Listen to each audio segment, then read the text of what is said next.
Last time we spoke about the actions along the Guadalcanal. The first American attempts to harass the Japanese along the Guadalcanal was an utter disaster, resulting in the death of 60 Marines with another 100 wounded. However, the Japanese had little time to gloat, as when they tried to perform their own offensive, the Americans made a second go of it, leading to the Japanese taking a whopping 700 or so casualties. Henderson Field still remained the crux of Japan's misery in the Solomons. Meanwhile, the Tokyo Express was hard at work trying desperately to get as many men and supplies to Starvation Island as they could manage. They were met with onslaught after onslaught from the Cactus Air Force. The IGN promised the IGA they would step up their transport game, and the result would be a major attempt using a large surface fleet in early October. Unfortunately for the Japanese, the American Navy would be greeting their convoy. This episode is the Battle of Cape Esperance.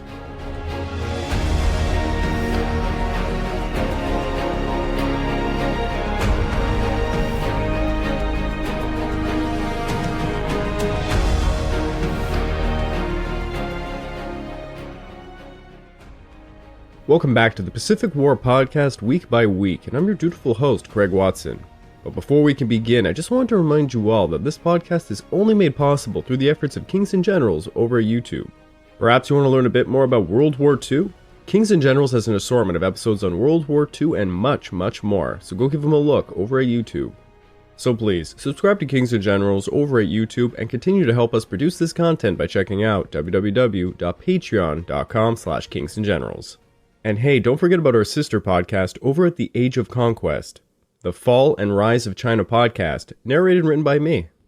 And if after all that you are still hungry for some more history, why don't you check out my personal channel, the Pacific War channel over at YouTube, where I'm just finishing up a series I did in collaboration with Dave Holland on all the medals of honor earned on Guadalcanal. Give it a look, it'll mean a lot to me. The Battle of Alligator Creek, the Battle of Bloody Ridge, and the actions along the Guadalcanal had devastated the Japanese. The Japanese realized they were now losing the initiative, and they would need to prioritize Guadalcanal. The Tokyo Express worked overtime, sending almost 17,500 men to Guadalcanal in the hopes of forcing a decisive battle to claim the island and its vital airfield. General Adak landed ashore Starvation Island on October the 10th, and no sooner than he stepped foot on land did a staff officer rush over to greet him with some terrible news about their losses at the Guadalcanal. One part of this report read like this: the Japanese position on the east bank of the Guadalcanal resulted in the total annihilation of the 4th Regiment. Adak soon established his HQ in a valley just 2 miles west of Kokumbona, where he received some more terrible news. The Guadalcanal garrison had only obtained about half the necessary amount of provisions they required. In fact, coupled with the transportation difficulties on the island, Kawaguchi's command was near death from starvation. Adak immediately halted the movement of any more men to the island and demanded the transports bring food and supplies in their place. However, this order did not affect the Tokyo Express runs of the date, which were already sending 3 destroyers with another 293 mouths to feed to Tasagaronga. The loss at Guadalcanal had a dire effect not just on the men, but it hindered the plan to assemble the artillery pieces on the east of the Guadalcanal bank, which was vital to hit Henderson Field for the planned October offensive. The 17th Army HQ began urging the convoys to just go through to the island regardless of the danger of American reprisals. Now, while the Japanese and Marines were fighting along the Guadalcanal, the natives began reporting that there was a Japanese outpost at Gurabusu, a village just 30 miles east of the Marine perimeter, and they seemed to have a lot of radio equipment with them. 5 miles west of this location was Kolotumeria, where they said there was around 2 companies of Japanese survivors from the Guadalcanal actions, and they were just loitering about. Thus, Lieutenant Colonel Robert Hill of the 1st Battalion 2nd Marines, over on Talagi, elected to hit these positions. At 3:40 p.m. on October the 9th, 2 YP and 8 Higgins boats took 4 officers and 430 of Hill's men to Alola.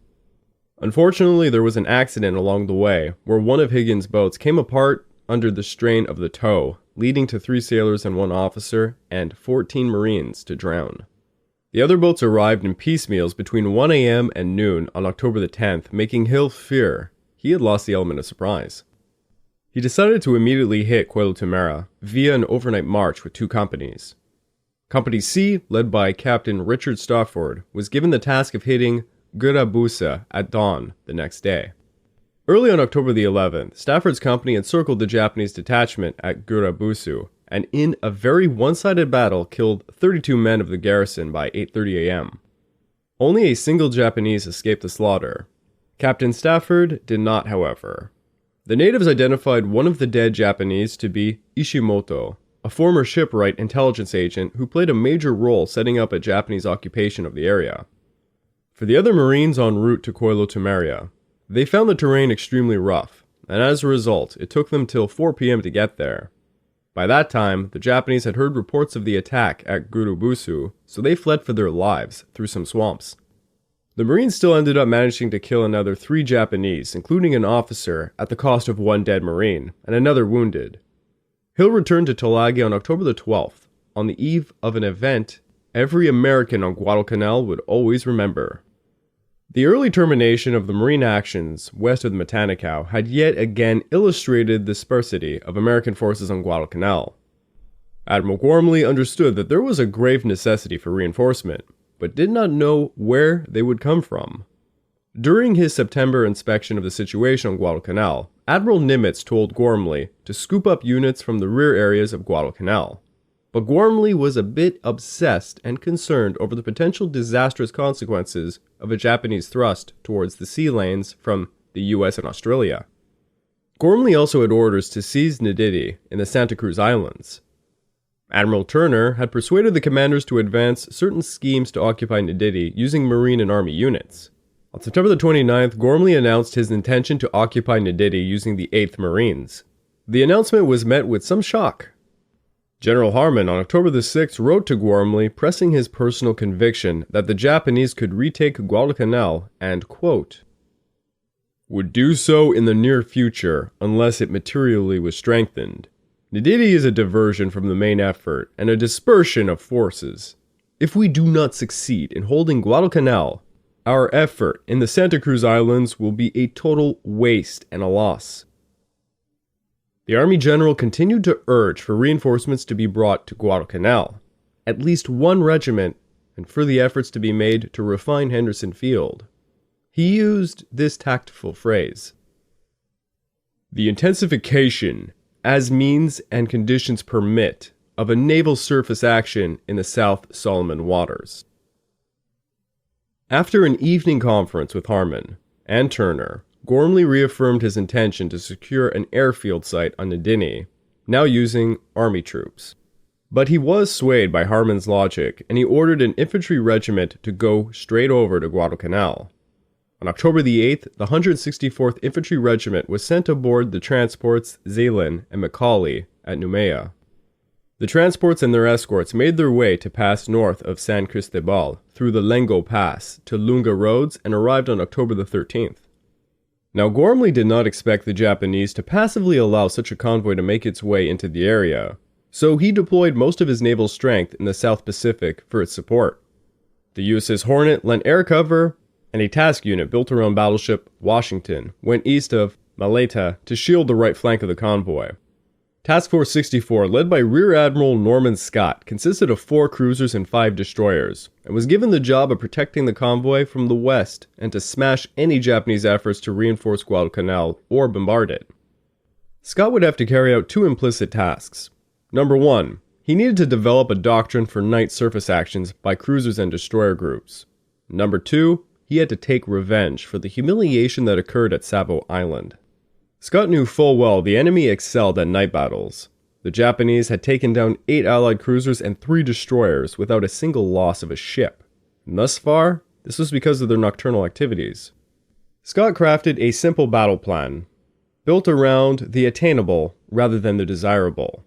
His ships would sail in a column with destroyers ahead and astern of the cruisers. The destroyers would illuminate targets with their searchlights as soon as possible after radar contact, and launch their torpedoes at large enemy vessels while using their guns on the smaller ones. Being someone who plays far too much World of Warships myself, this sounds actually like a pretty logical plan. Cruisers would open fire when they saw a target without awaiting any orders. Also, the cruisers' float planes would be used to help find and illuminate the enemy. If the IGN proved to be stronger destroyer-wise, the force would divide to present smaller targets for their torpedoes. Scott also made sure his captains did some drills for firing at night. The one serious thing Scott overlooked was the selection of his flagship, however. Heavy cruiser Salt Lake City and San Francisco were his most powerful units, and Scott ended up taking the San Francisco. However, the mastheads on both of these warships supported only metric wave SC search radar, much more inferior to that of the newer centrometric SG radar, which was held by the light cruisers Helena and Boise. To make matters worse, radio intelligence experts erroneously credited the Japanese with receivers capable of picking up radio emissions from the SC radar frequencies. Because such a detection would occur well before the radars picked up the return echoes from the enemy warships, the advantage of radar would be, well, reversed. Accordingly, Scott ordered all the SC radar switched off during the approach phase and authorized only the SG radar to be in use. So just to sum up all of that, no, the Japanese did not have receivers capable of picking up the SC radar, thus switching off the SC radar was not going to help in any way. And if you already turned off the SC radar, as the leader of this naval unit, I would think you should probably be on a ship that was using radar for the approach. So it is quite questionable, his ideas here going forward. It turns out Scott was not very well educated in the differing radar technologies, but he really should have known it would have been best for his flagship to be aboard one of the warships that held the SG radar. On October the 9th and 10th, Scott took his ships beyond the range of Rabal's air forces, until noon, when he began moving north to the vicinity of Rennell Island by 4 p.m.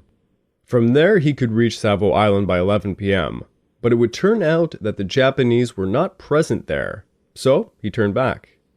Then on October the 11th, the Japanese began to ramp up their Tokyo Express game.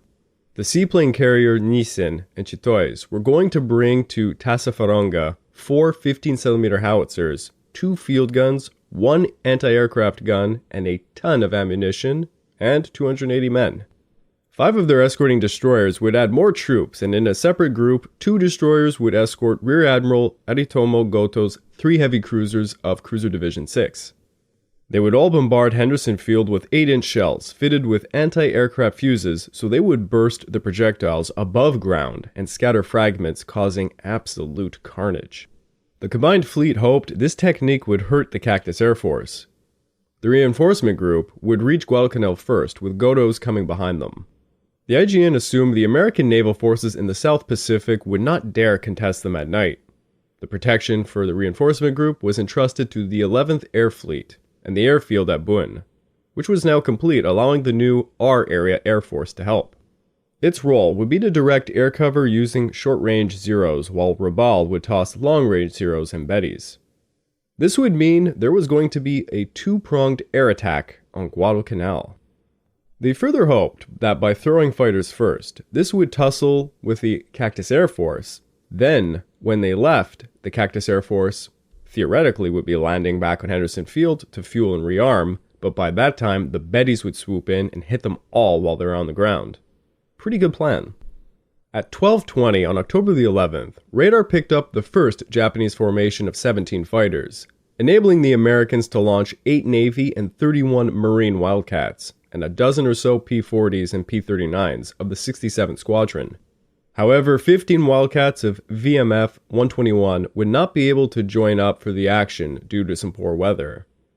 The main wave of 45 Bettys and 30 Zeros lost cohesion en route to Guadalcanal because of, again, poor weather, and they arrived in piecemeal formations barely 45 minutes after the first wave. This proved to be far too early to catch the Americans back on the ground. When a group of 18 Bettys emerged out of the clouds to bomb Henderson Field, the VMF 223 and 224 pounced on them, claiming 8 destroyed at the cost of just a single P-39. The Japanese pilots would claim they shot down 2 American planes, while the Americans would claim 4 zeros on top of the Bettys shot down. The actual losses were 1 Wildcat and 1 P-39, while the Japanese lost 1 Betty and 3 damaged Bettys. Those claims are just so ridiculous. The 11th Air Fleet failed to crush the Cactus Air Force, but they did manage to keep their attention away from the reinforcement group. American search groups, however, did find the reinforcement group, with pilots reporting 2 cruisers and 6 destroyers being present. Goto's group was not found at the time, however. Based on those reports, Scott ordered general quarters for his 4 cruisers and 5 destroyers. The Japanese, they would find, were 3 cruisers, 5 destroyers, and 2 seaplane carriers. Scott's ships would enjoy more guns, but the Japanese certainly held the edge in torpedoes. Each American cruiser launched its float plane in the direction of Tulagi and Guadalcanal, sifting through the darkness of 10 p.m. looking for the Japanese. The Americans were going 20 knots, and at around 10:15 p.m., they were going around the northwest tip of Guadalcanal. Visibility was quite poor. There was no ambient light. At 10:33 p.m., Scott's ships were in their battle formation with destroyers Fahrenholt, Duncan, and Leahy leading the cruisers San Francisco, Boise, Salt Lake City, and Helena, followed by the destroyers Buchanan and McCalla. Scott intended to approach the enemy with 2 cruisers and 6 destroyers heading north. If they failed to intercept the enemy, they would double back south, running along the coast and, quote, to contact the enemy, if possible, before he could effect a landing, but at any rate, contact him. Scott was unaware he had already been discovered by the Japanese submarine I-26, which had been lurking around the surface near Kamimbo Bay at 9:22.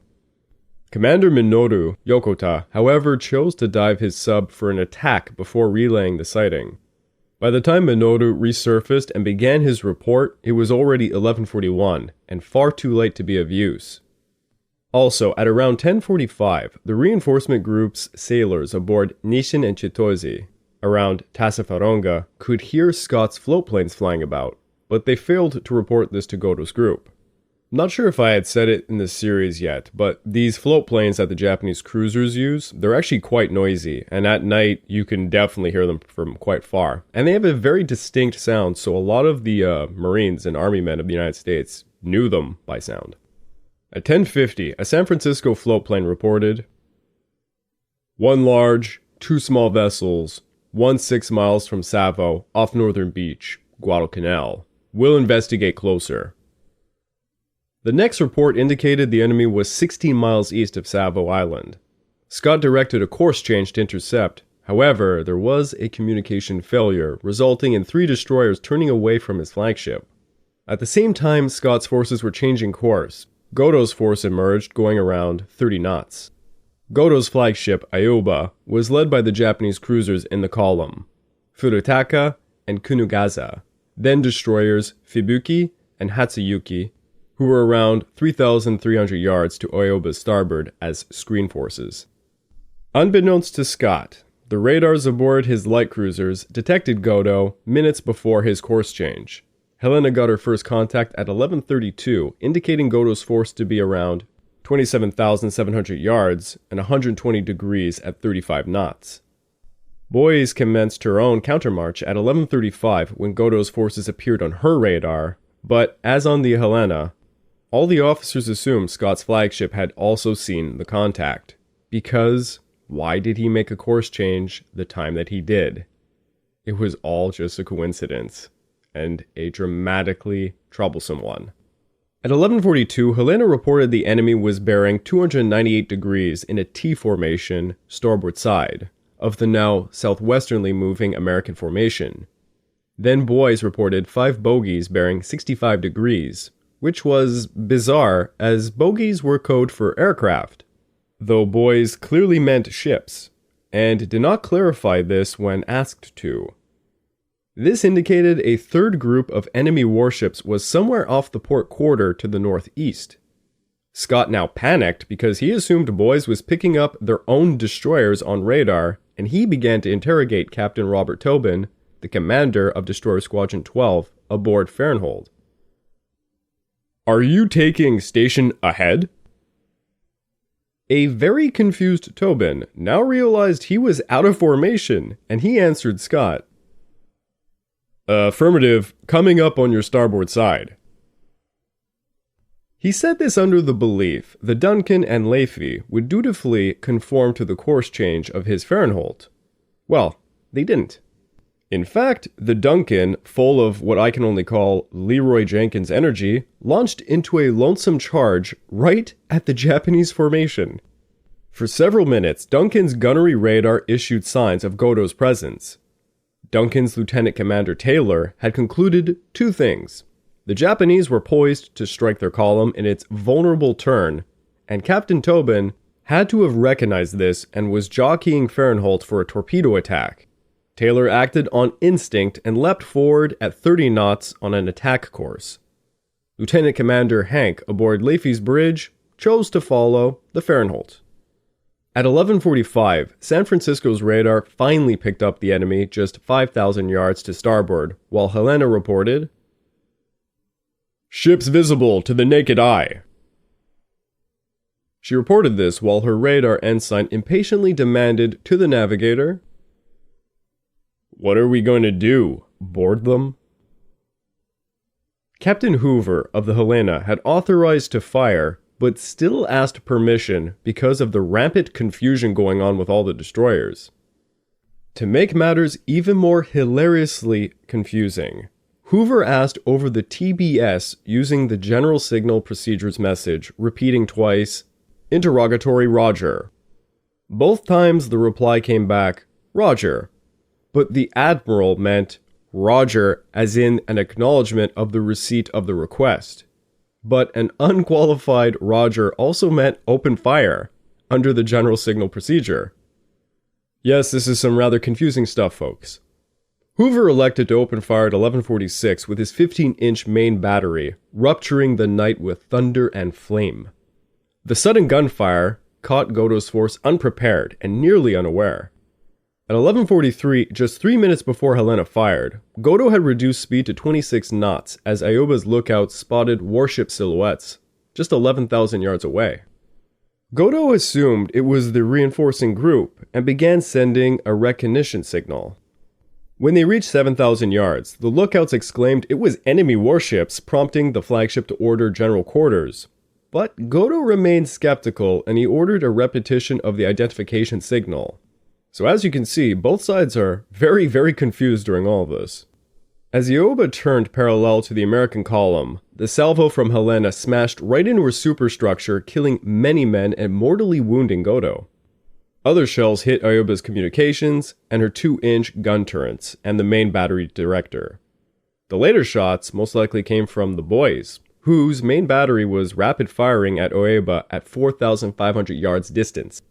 The Japanese flagship also attracted 8-inch shells from the Salt Lake City and San Francisco, along with 5-inch shells from Fahrenheit. Caught in the front line of fire was Leafy, who swerved into formation astern of the Macalla. 3 of Leafy's guns snapped at Ioba, while her 4th fired illumination rounds. Helena fired both her main and secondary batteries at ships to the right of Ioba, which she identified as destroyers. When the firing commenced, Duncan was around a mile off Ioba's port quarter. Taylor noted the Japanese guns were training on his ship as he turned hard right to clear the American line of fire, but when he spotted the Furutaka in a tempting position, Taylor reversed and launched torpedoes. Yet before the Duncan could get parallel to the Furutaka, it began swinging starboard and increasing speed. Duncan's guns fired upon her, but the Duncan received a hit in her number 1 fire room. The American guns were barely warm when at 11:47 Scott suddenly ordered, "Cease firing our ships!" Because of the confused whereabouts for the 3 destroyers, and without radar to sort out who was who to the starboard, Admiral Scott feared they were firing upon their own destroyers. Scott clambered aboard the bridge to ensure compliance with his order, but not all the captains heard or heeded his order, and the fire slackened but never really fully stopped. Once again on the TBS, Scott questioned Tobin. "How are you?" To which Tobin said, "We are all right." Then Scott asked, "Are we shooting at you?" And Tobin replied, "I do not know who you are firing at." Yes, this was a rather confusing battle. Scott then ordered Tobin's ships to flash their fighting lights. The cluster of lights dispelled Scott's doubts, and at 11:51 he ordered firing to resume. Now, from the Japanese point of view, the American fire hardly ever moderated during what was a 4-minute interval. Aoba made a turn to starboard, increasing speed, but she kept getting hit, setting her ablaze. Only one turret remained in action, and it fired 7 shells. At 11:50, the Aoba began to make smoke, which masked her fires, and made some of the Americans think that she was sunk. In her wake came Furutaka. Captain Adaki Tsutao had figured out Goto's Aoba had fumbled when the Japanese T was crossed, so he took his ship to port to get out of the deadly embrace of the American guns. Yet when Tsutao saw the flagship being battered, he gallantly turned Furutaka into her wake to try and save her. Furutaka received many hits. One hit smashed her torpedo tubes, igniting a bright blaze, acting as a literal beacon for the American gunners to switch from the Aoba to her.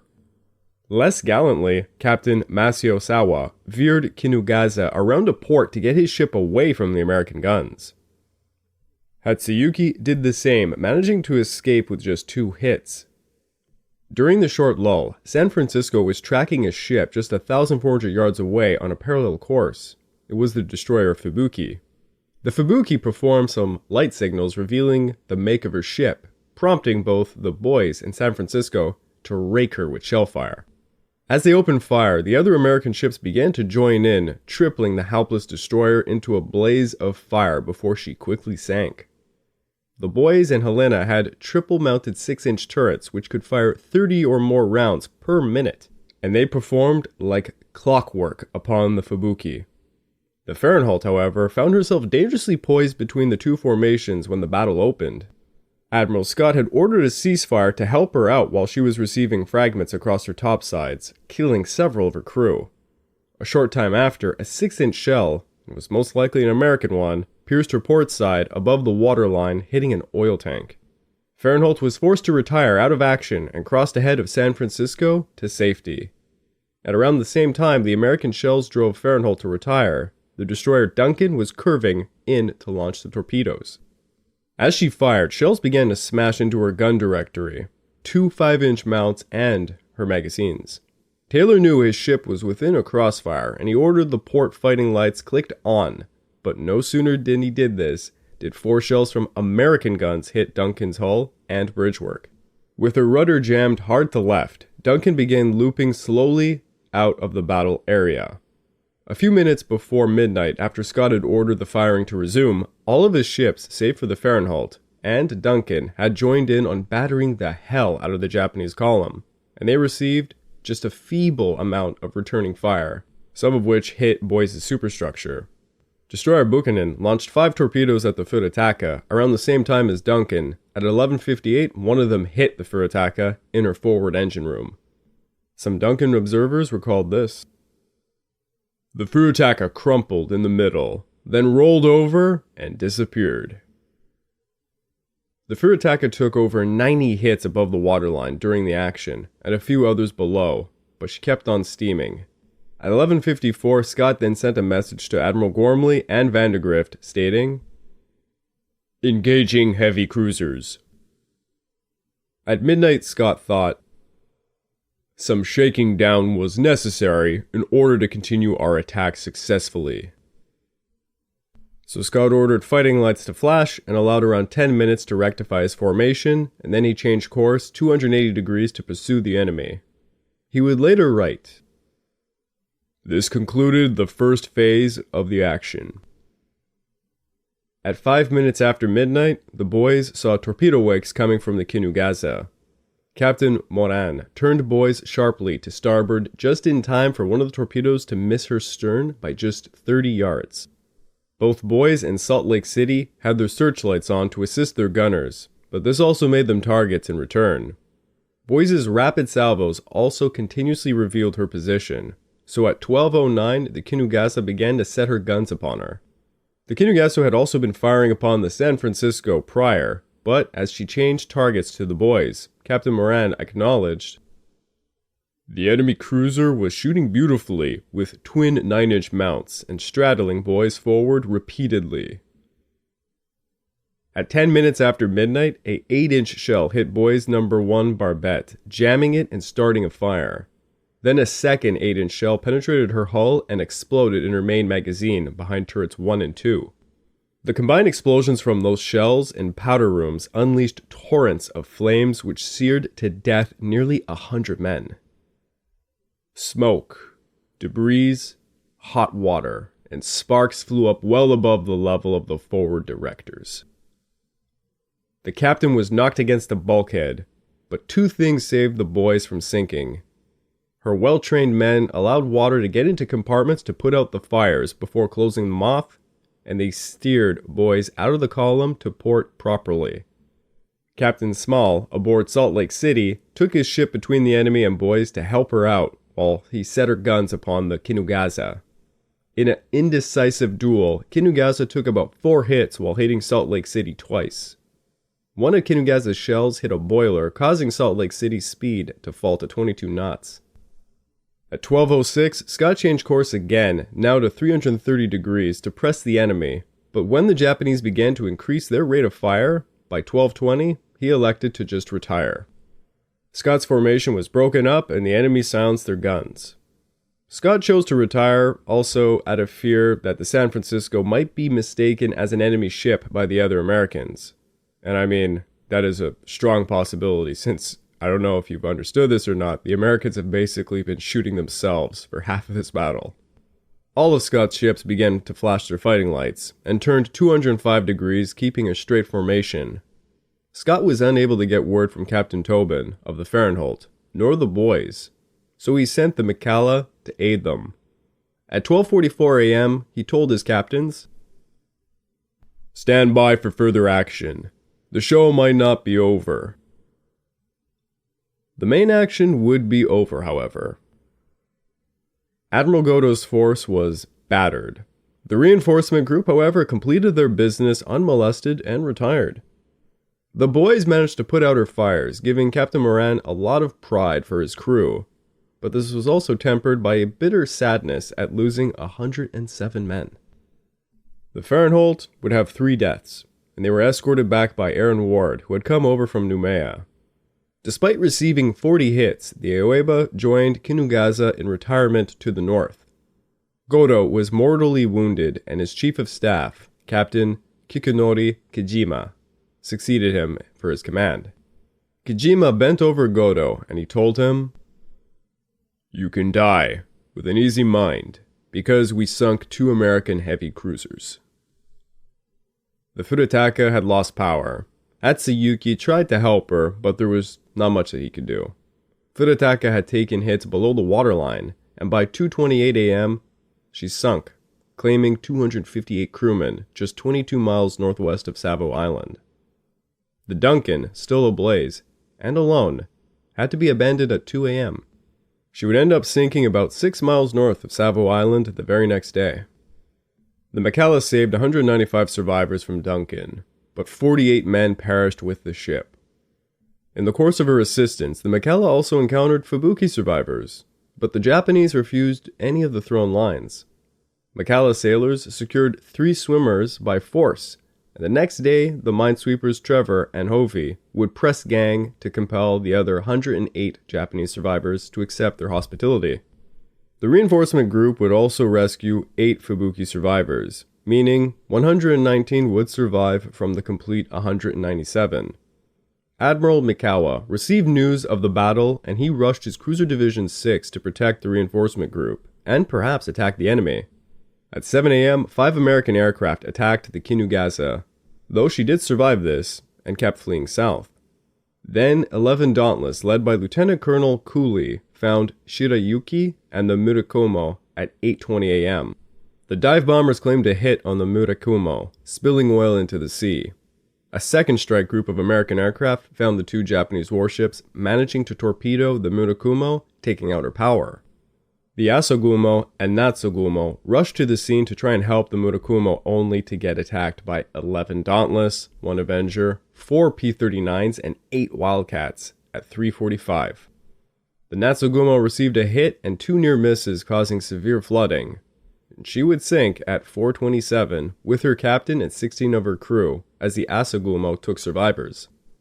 Other bombs hit the Murakumo, killing 22 of her crew and forcing the Shirayuki to scuttle her. The Japanese had lost a heavy cruiser, 3 destroyers, and 565 men. Perhaps even more painful, though, was the hit to Japanese pride, as it was all during a night battle. In contrast, Scott's victory was hailed as a grand victory for the Americans. Duncan was lost. Boys was severely damaged, and Salt Lake City and the Fahrenheit would require some repairs. A total of 163 officers and men had died. On October the 13th, the 164th Regiment arrived safely to Guadalcanal, which was being hit by a large Japanese air raid at the time. 27 Bettys and 18 Zeros evaded the Coast Watchers en route to hit Henderson Field. They were, however, picked up by radar and met by 42 Wildcats and 13 P-39s. But the Bettys were simply too high up in altitude to be engaged properly. Only a single Zero and 1 Betty would be lost as they dropped bombs, placing 13 holes in the runway and ignited over 5,000 gallons of gasoline. When many of the American pilots landed to rearm and refuel, a second wave happened, causing further damage to the aircraft in the runway.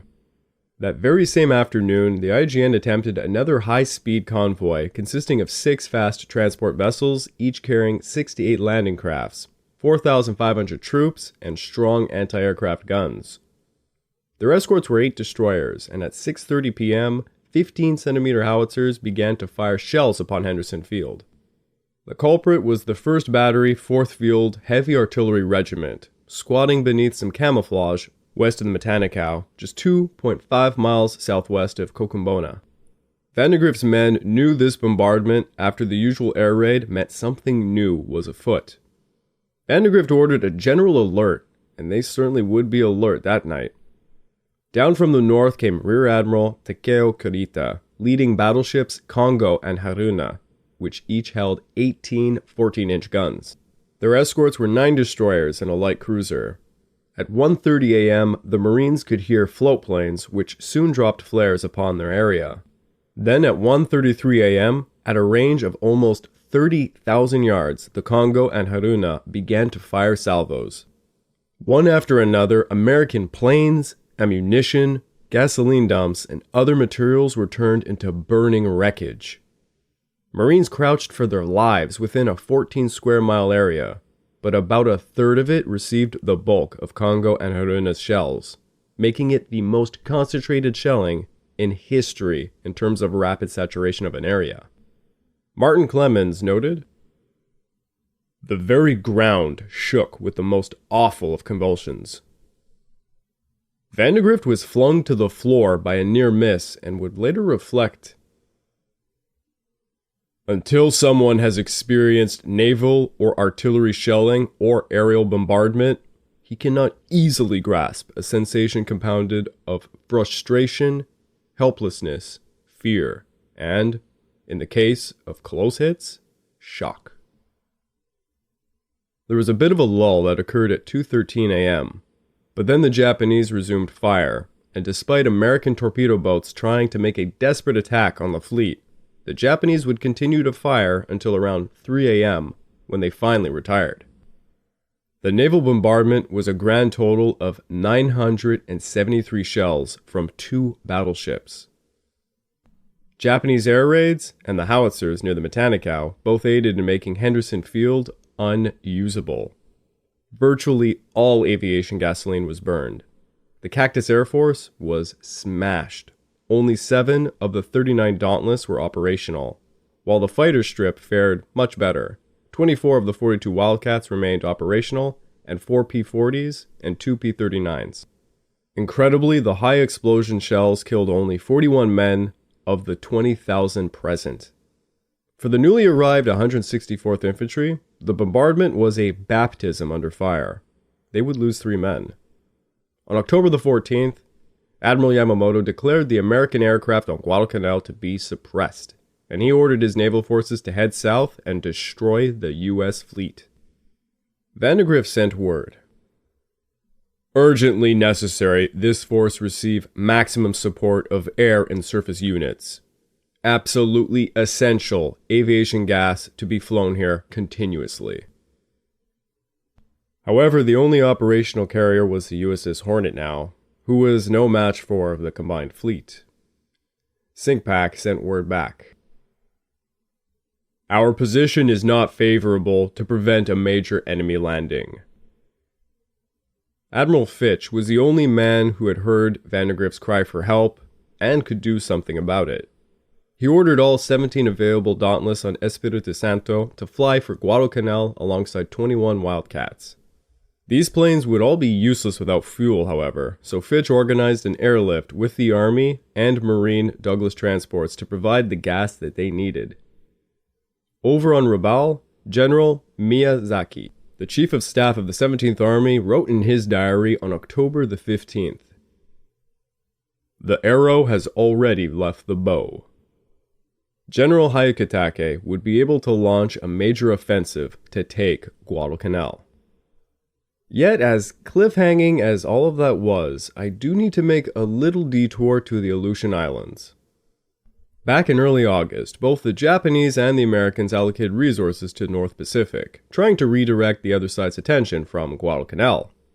The Americans believed that they had a 4-to-1 advantage over the Japanese at this point, and Hap Arnold said, "Today we have over 215 aircraft in Alaska, being contained by less than 50 Japanese aircraft." Thus, the Americans were hungry to use their advantage to hit Kiska and Attu.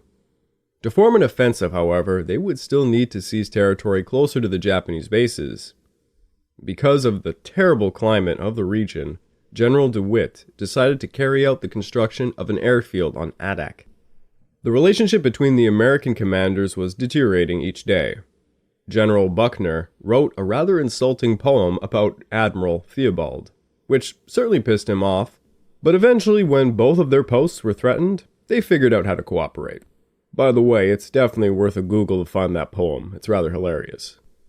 On the night of August the 28th, submarines Triton and Tuna snuck over to Adak Island and landed 38 Alaskan scouts, led by Colonel Lawrence Kastner. The men rapidly paddled to Kuluk Bay, where they found no enemy presence. They reported this intel back to Buckner the following morning. Then 4,500 men of the 7th Division, commanded by Brigadier General Eugene Landrum, left Unalaska using over 250 improvised transports, notably including a ton of Canadian warships to land the men on Adak by August 30th, where they would commence construction of a new airfield. That same day, the Japanese submarine RO-61, led by Commander Tokutomi Tatsudo, snuck into Nazam Bay and torpedoed the seaplane tender Casco before being hit and sunk by the destroyer Reed. At Adak, the new airfield construction was being rushed as Marauders, Warhawks, and P-38 Lightnings continuously patrolled the island to cover the engineers as they worked. In just 10 days, the airfield would be finished, and on September the 10th, the first aircraft would be arriving, now just 250 miles away from Kiska. 4 days later, 12 B-24s, 28 P-38s, and P-39s performed an air raid, sinking 2 minesweepers and did considerable damage to Kiska's island facilities. Meanwhile, a detachment of 800 soldiers were sent to seize Atka Island on September the 16th, establishing an emergency fighter landing field there. Fearing an enemy invasion on Amchitka Island, Major General Higeyuchi Kichiro of the Northern District Army decided to temporarily abandon their outpost on Attu Island and instead reinforce Kiska. The Americans launched a second air raid on September the 25th, in which Canadian squadron leader Kenneth Boomer shot down a Zero fighter, becoming the only Allied pilot of the war to claim both German and Japanese kills. So go Canada. The second raid was quite successful at damaging more installations, but the Americans' new base on Adak was soon discovered by the Japanese float planes doing patrols. The Japanese would send a number of unsuccessful air raids against Adak on October the 5th. That same day, a survey of Amchitka convinced Higeyuchi it was possible to build an airstrip there, so he sent the 83rd Independent Battalion, led by Lieutenant Colonel Yonegawa Izamu, to reoccupy Attu. Yonagawa's men would arrive by October the 29th with more reinforcements over the following weeks. Then on October the 16th, 6 marauders managed to damage the destroyer Hatsuharu in Kiska Harbor, and a B-26 scored a critical hit on the destroyer Oboru, which exploded and sank without any survivors. Things were going better for the Americans in the north, while Guadalcanal was still a very tense situation. I would like to take this time to remind all of you that this podcast is only made possible through the efforts of Kings and Generals over at YouTube. Please go subscribe to Kings and Generals over at YouTube and continue to help us produce this content by checking out www.patreon.com/kingsandgenerals. And hey, don't forget about our sister podcast over at The Age of Conquest, the Fall and Rise of China podcast, written and narrated by me.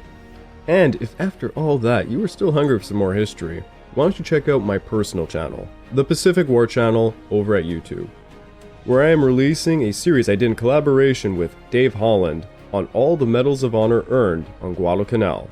It's pretty awesome, so give it a look, and it'll mean a lot to me. Rear Admiral Norman Scott scored a tremendous victory over Admiral Goto, though it did involve a lot of friendly fire. While the Americans tried to savor their victory, it was short-lived, as the Japanese literally tossed the kitchen sink at Henderson Field, leveling it heavily. Can the Marines withstand another Japanese offensive, or will Guadalcanal finally fall?